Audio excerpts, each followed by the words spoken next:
Hey guys, welcome back to my channel. My name's Ishi, and today I am going to be doing a bit of a reading check-in of sorts. I'm going to be talking about all of the books I've read so far in 2023, which are not that many, and I'm also going to talk about some of the books I'm currently reading and some books I plan on reading in the very near future. I really haven't read enough books so far to do a proper January, Feb, and March wrap-up, so this is more of like a casual recent read sort of. I think I used to do monthly wrap-ups like religiously, but I've decided not to stress about them too much anymore. Anyway, the first two books that I would like to talk about are The Lost Hero and The Son of Neptune. Both of them are part of the Heroes of Olympus series, which is the second series after the original Percy Jackson. I absolutely loved both these books. I gave both of them 5 stars, and this was my second time reading both of them because I am rereading them before continuing on with the series. The first time I read them a few years ago, I also gave them both 5 stars, and I actually enjoyed them more now than I did back then. I really love the way all these new characters we haven't met before fit in with all the characters we already know and love, because obviously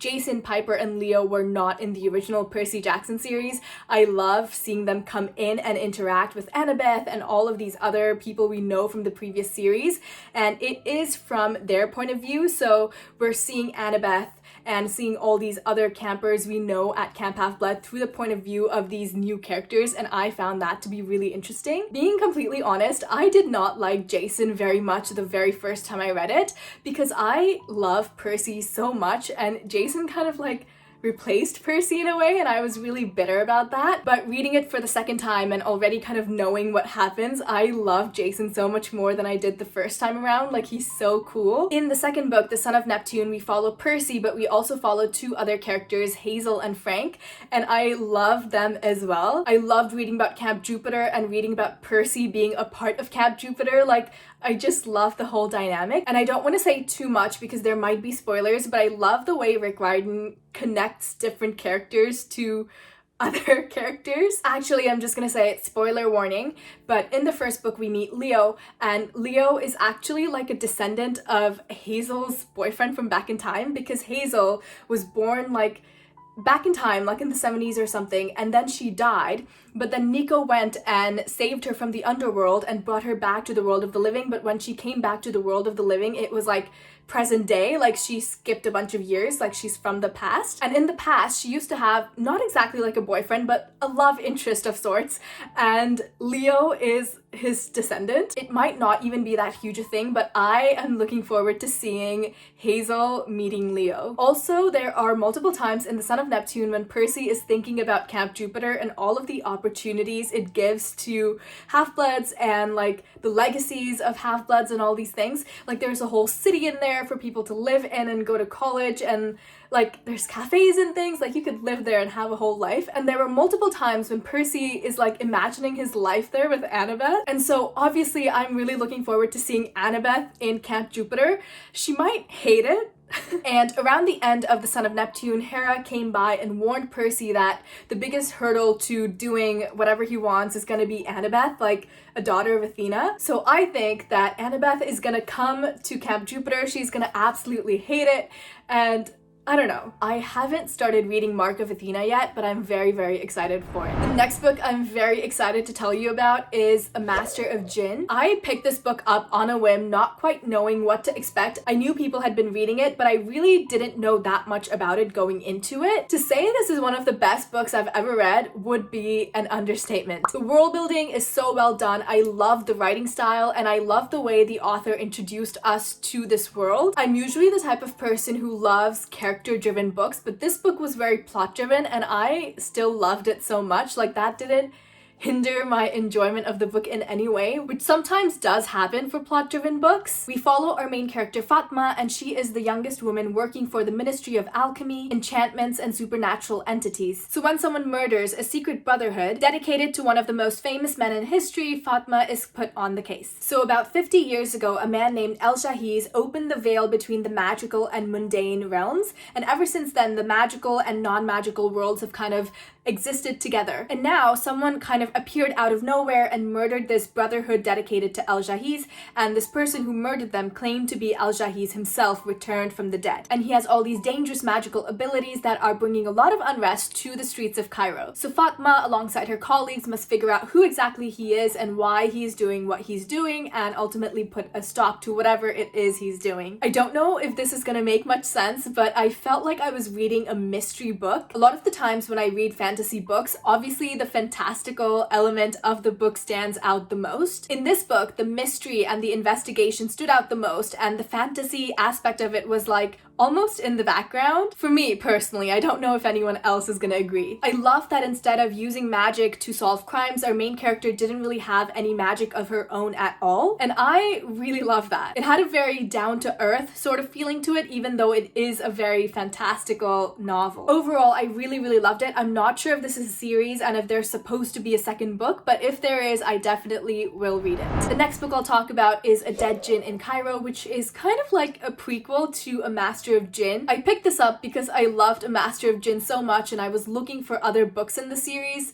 There aren't any other books in the series, but there was this prequel, and there are a few other like short novellas as well, just like this one, but there isn't like an official book to yet. I don't know if there will be a new one. We're again following Fatma as she tries to solve what seems to be a suicide case. This was a very important and dangerous case that was talked about a lot in A Master of Djinn, so it was interesting reading kind of like the backstory behind it. This novella also covers how Fatma meets some of the main characters in A Master of Djinn, so I also loved seeing that. I also loved this novella so much, I gave it 4 stars. It was not just fluff, it had like a full plot, like a conflict and resolution, like a very well put together storyline. I am surprised at how much this novella managed to do in such a small amount of time. I'm not quite sure if I want to read the other short stories that are part of this series, but I'll think about it. The next book I read is Ithaca, which I also really enjoyed. I gave it 4 stars. This book is a retelling of Penelope's side of the Odyssey. The Odyssey obviously follows Odysseus, who is the king of Ithaca,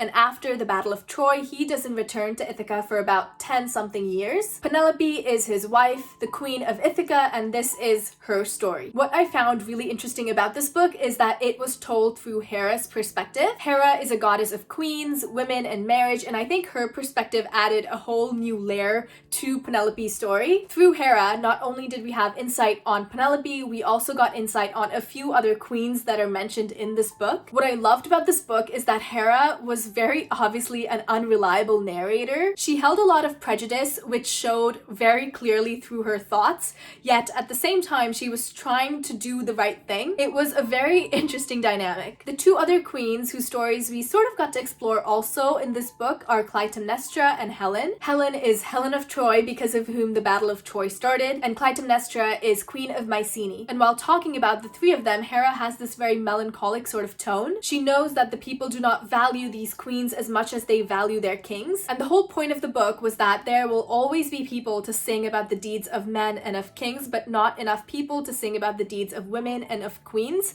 which is why Hera wanted to tell the story of these queens. Overall, I really liked this book. I thought it was very well done, and I thought it was a very realistic retelling. The one complaint I have is that there were parts of this book that didn't flow very well, and I had to read the same bit multiple times to kind of make sense of it, but that's about it. Overall, I really loved it, and I definitely will read the second book when it comes out. The last book I'll talk about is Dance of Thieves, which I'm happy to say I have finally reread. I read it for the first time in 2018, and I wanted to read it again before getting into the second book. Our main character is Kazi, and she is part of the Rattan, which are kind of like the special forces for the Queen of Venda. She and a few other Rattan are sent to Hellsmouth to investigate a treaty violation. Hellsmouth is run by the Ballinger family, and the Ballinger family is led by this guy named Jace. This book is a dual perspective book, so we follow both Kazi and Jace's point of views. And there is an enemies to lovers sort of thing going on with them, and I love this book so much. I also love the magic system because it's very subtle and not very well explained. Like, we have to